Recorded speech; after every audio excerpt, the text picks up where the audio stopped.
PoK में मुनीर के ballot की आड़ में बुलेट वाले षड्यंत्र की बात हम करेंगे, जिसने एक बार फिर पाकिस्तान का आतंकी चेहरा पूरी दुनिया के सामने बेनकाब कर दिया।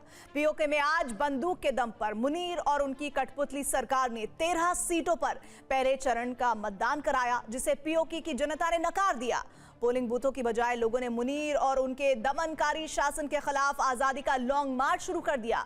लाखों की तादाद में लोग मुजफ्फराबाद की तरफ कूच करने लगे, जिसे दबाने के लिए मुनीर के कायर फौज ने निहत्थे लोगों पर फायरिंग कर दी, जिसमें 5 लोगों की मौत हो गई।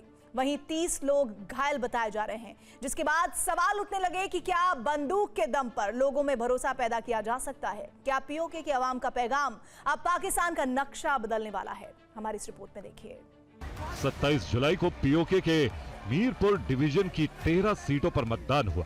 वहां प्रदर्शन करने वाली ज्वाइंट अवामी एक्शन कमेटी ने बहिष्कार करने की अपील की थी, जिसका असर देखने को भी मिला। लोगों ने चुनाव का बहिष्कार किया। मतदान केंद्र पर लोग वोट डालने ही नहीं पहुंचे। ज्यादातर पोलिंग बूथ खाली ही नजर आए, जिससे मुनीर का चुनाव का प्लान पूरी तरह से फेल साबित हुआ। पीओके में मुनीर सेना के खिलाफ बगावत तेज हो गई। अब तक इस आंदोलन में 60 से ज्यादा लोगों की मौत हो चुकी।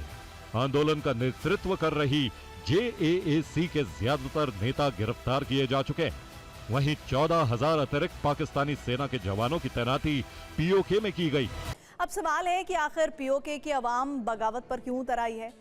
तो उसकी वजह है शरणार्थियों के लिए आरक्षित सीट। दरअसल पीओके में कुल 45 सीटें हैं, जिनमें से 12 सीट शरणार्थियों के लिए आरक्षित की गई हैं।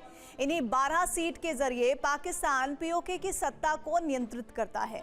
पीओके की इन आरक्षित सीटों की व्यवस्था से नाराज है। जॉइंट आवामी एक्शन कमेटी के नेतृत्व में चल रहे आंदोलन में जनता की मांग है कि ये आरक्षित सीटों की व्यवस्था खत्म होनी चाहिए।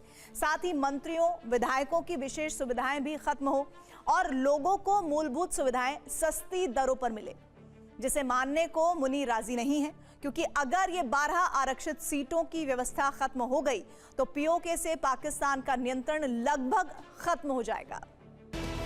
पीओके पाकिस्तान का आधिकारिक प्रांत नहीं, लेकिन इस पर हुकूमत पाकिस्तान कर रहा है। पीओके का अपना संविधान है, लेकिन कानून मुनीर के हिसाब से चलते हैं। पीओके में अपने प्रधानमंत्री और राष्ट्रपति, लेकिन उसे बनाने का काम मुनीर की हुकूमत करती है।